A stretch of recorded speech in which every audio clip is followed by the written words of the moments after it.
What's going on, everybody? Ryan from the MTG Homebrew Network podcast here today, bringing you another deck tech video, this time for Phelddagrif, who is the happy purple hippo of Legend.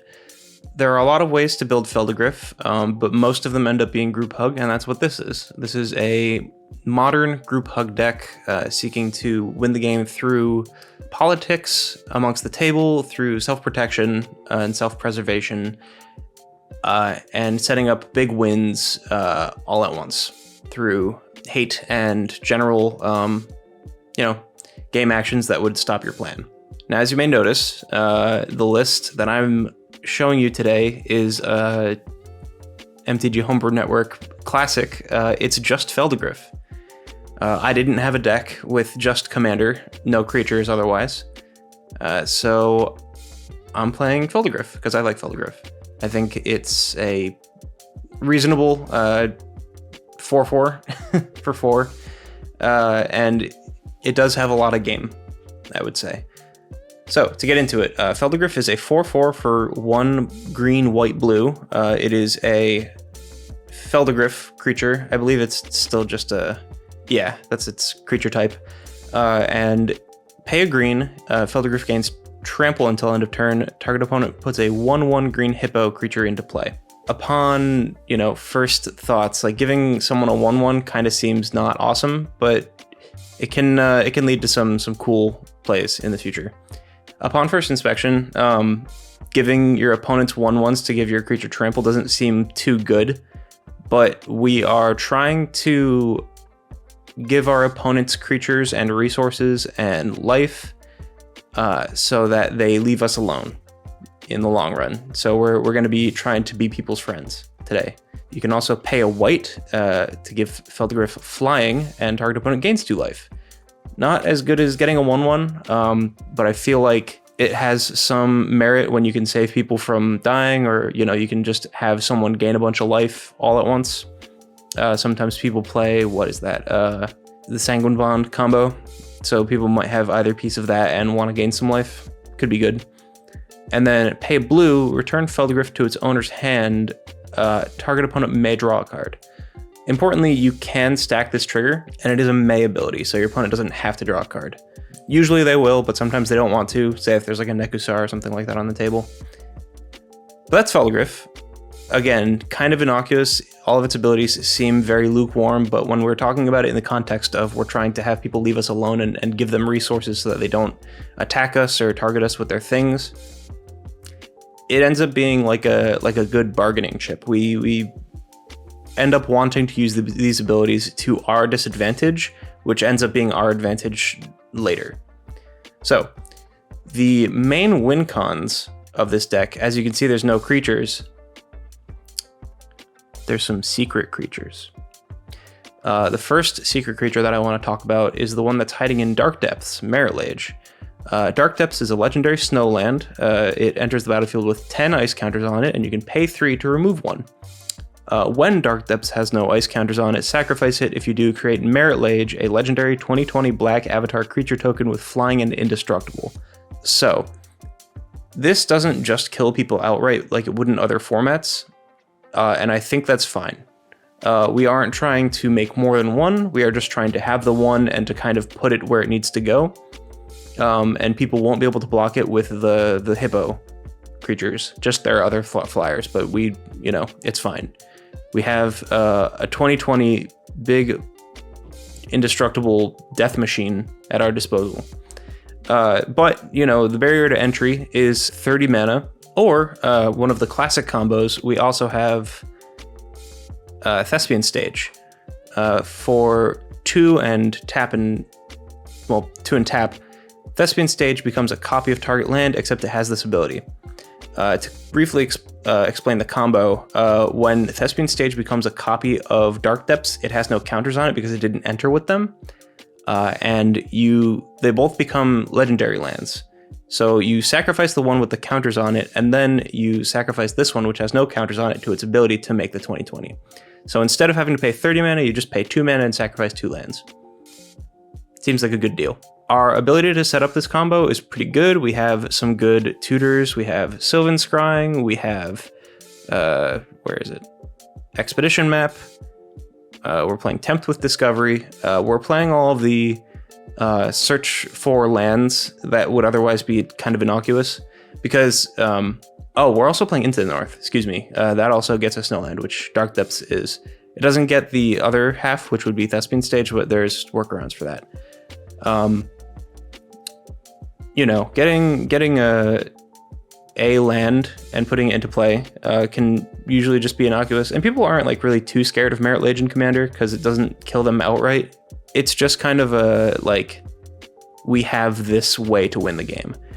I haven't seen other people doing it, but importantly also we have Merit Legion Slumber. It's a legendary snow enchantment for 1 and a blue that says whenever Merit Legion Slumber or another snow permanent enters the battlefield under your control, scry 1. And at the beginning of your upkeep, if you control 10 or more snow permanents, including this one, sacrifice Merit Legion Slumber. If you do, create a Merit Legion token. Are we playing 10 snow permanents? We are. Is it going to be really easy to get all of them? Not really, because we have 7 basics. We have the Dark Depths as well, and we have Merit Legion Slumber. Oh, and the Snow Duels, excuse me. We're also playing the Snow Duels. I was just thinking, did I not include the rest of them? That'd be silly. But we have all of those. That adds up to 12. We have 12 snow permanents to play. So it's not super likely that we'll be able to sacrifice Merit Legion Slumber. However, if it gets to the late game and we just happen to have it, perfectly fine. It's a second way of getting our Merit Legion token, and we are, working on getting that. The second main win con of this deck is to maintain a high life total, and you might have seen it earlier, but we have Stormherd. Stormherd is 8 white, so no easy mana cost to pay for, but we have create X 1/1 white Pegasus creature tokens with flying, where X is your life total. So if you have like 30 life and you just get to pay 10 mana and put 30 power into play, that can sometimes close out games as long as you don't like run into board wipes when you're not prepared for them. Very important also, we have means of casting this for free. 2 means, in fact. We have Omniscience. You may cast spells from your hand without paying their mana costs, also cost 10, but the other way is with Dream Halls, which says, instead of paying the casting cost of a spell of any color, its caster may choose and discard a card that shares at least 1 color with that spell. If the spell has X in its casting cost, X is 0. The X clause doesn't really matter. We're just trying to discard a white card to play Stormherd for free. Importantly, Dream Halls is symmetrical. All players gain this ability, so you want to be having more cards in your hand and have a constant flow of cards if you're going to be putting Dream Halls into play. And the third and mostly final win con, except for like hitting people with Phelddagrif, but that good luck with that, is Approach of the Second Sun. If this spell was cast from your hand and you've cast another spell named Approach of the Second Sun this game, you win the game. Otherwise, put Approach of the Second Sun into its owner's library, 7th from the top, and you gain 7 life. So, you cast the spell the first time, you gain 7 life, it goes 6 from the top. You're looking to get it again quickly, hopefully before those 6 turns go by. And there's a lot of ways to draw cards in this deck. We want to be giving people cards as well as drawing ourselves cards, because the rate is better if we have other people draw cards as well. But if you cast this spell twice, you just win the game. That's our just win the game clause. A lot of people think this card is a little unfair just because it like can't end the game out of nowhere for not a lot, but it is, a means of doing so. And it also does kind of work with what we're going for. We want to be convincing people that we aren't a threat until exactly the moment we are, and hopefully by the time that we're casting this, we can just draw it again quickly. So, how do we protect ourselves? We have a bunch of ways. We have a bunch of counter spells. An Offer You Can't Refuse gives opponents treasures. Dream Fracture, they draw a card. Swan Song, they get a 2/2. All of our removal also gives people things. Rapid Hybridization, you make a 3/3. Pongify, you make a 3/3. Generous Gift, you make a 3/3.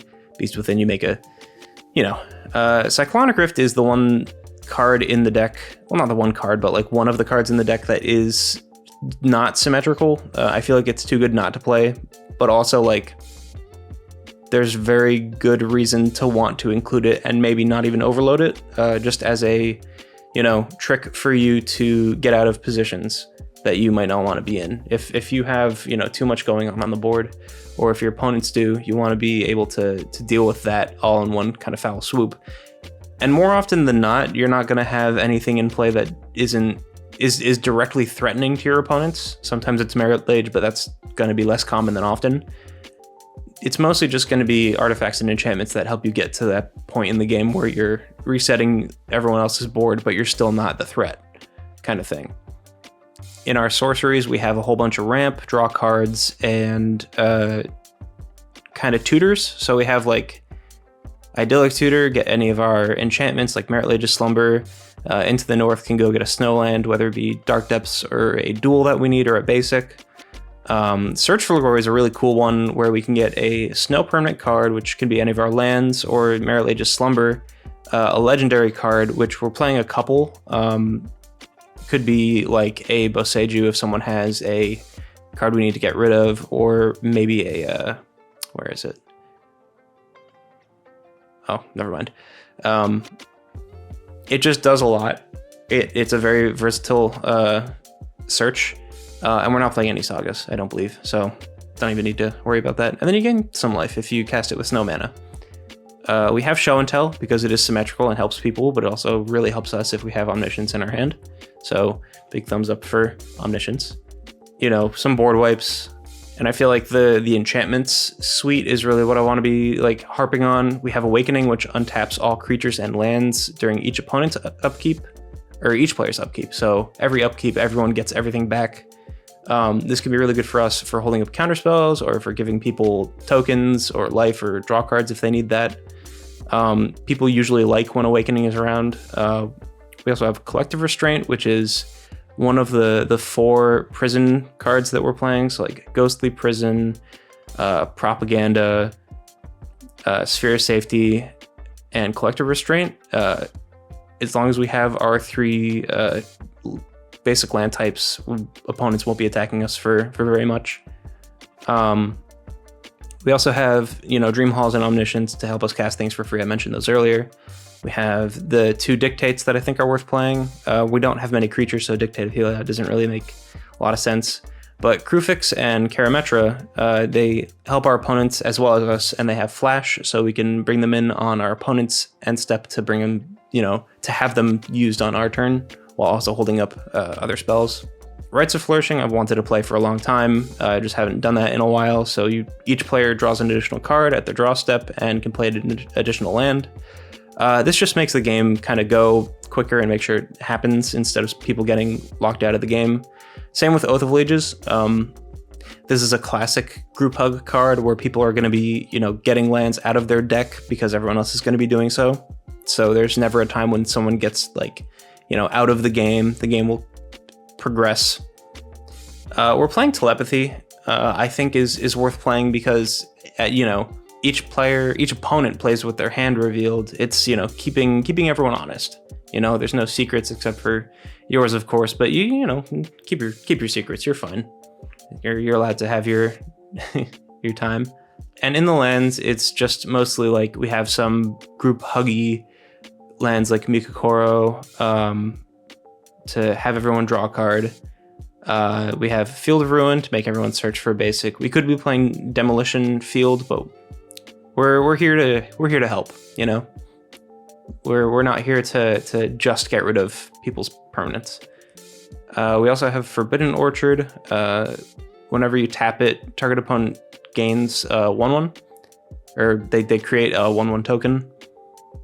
I think that's a reasonable thing to have 4 colors, and we're going to be doing that anyways with our commander.